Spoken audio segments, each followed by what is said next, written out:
President Mohammad Muazzou's political party, the People's National Congress, clinched a resounding win in the Maldives parliamentary election, signaling a significant shift in the nation's political landscape. With 66 out of 86 declared seats secured, the outcome underscores support for Muazzou's alignment with China and a departure from traditional ties with India. The victory paves the way for Muazzou's ambitious economic plans, including collaboration with China on contentious land reclamation projects.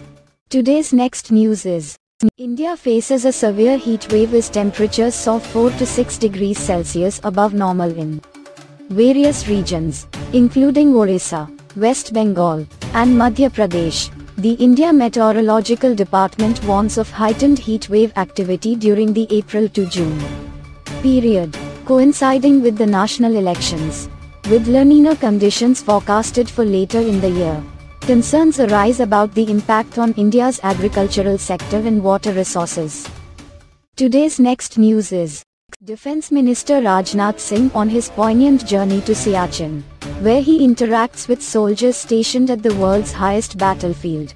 Discover the significance of the Siachen Glacier, marking 40 years of Indian Army presence amidst extreme conditions. Learn about Operation Meghdoot's historical establishment in 1984 and witness the Army's steadfast commitment to strengthening its presence in this strategic zone. Explore the remarkable tale of valor, technological advancements, and logistical feats that define the Indian Army's control over Siachen. Today's next news is, over 50 students from a coaching center in Pune, Maharashtra, were hospitalized due to food poisoning after consuming dinner at the facility. The coaching center, located in Khed Taluka, caters to students preparing for exams like JEE and NEET. Symptoms included stomachache, vomiting, and diarrhea. The students are currently in stable condition at a nearby hospital, and authorities have initiated an investigation, sending food samples for testing. Today's next news is, Abhishek Banerjee, a prominent leader of the TMC, accuses the BJP of using the Citizenship Amendment Act to label Bengali Hindu migrants in West Bengal as Bangladeshis. Speaking at an election rally in Ranaghat, Banerjee asserts that the Citizenship Amendment Act is another empty promise by the BJP, highlighting previous instances of targeting Hindu Bengalis in Assam.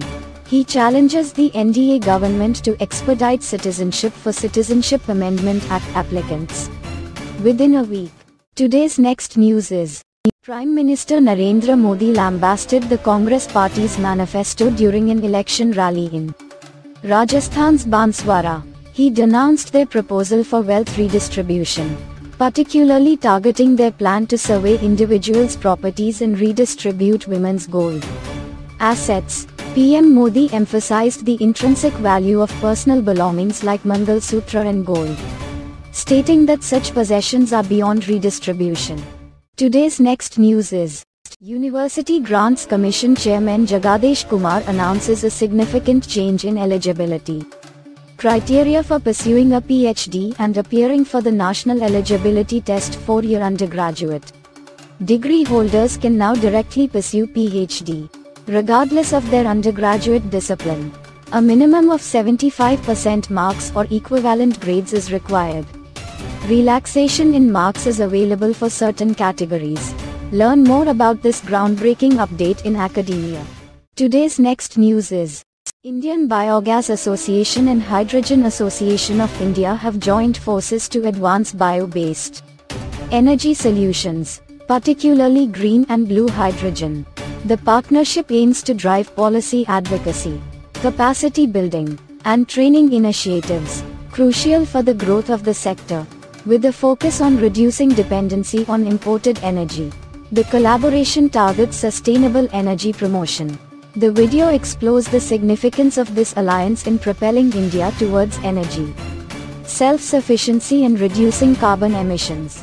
Today's next news is, in a significant anti-Naxal operation, security forces engaged in a fierce gunfight with Maoists in Chhattisgarh's Bijapur district. Acting on intelligence, the District Reserve Guard confronted a group led by Kawasi Pandaru, a prominent Naxal commander, in the Keshkutul-Keshmundi forests. The encounter resulted in the death of a Naxalite, with recovered weaponry and explosives indicating the intensity of the conflict. This event underscores the ongoing struggle against Naxal insurgency in the region. Today's next news is, former Reserve Bank Governor D. Subbarao advocates for a white paper by the central government, led by the Prime Minister, to foster consensus among political parties regarding giveaways and freebies.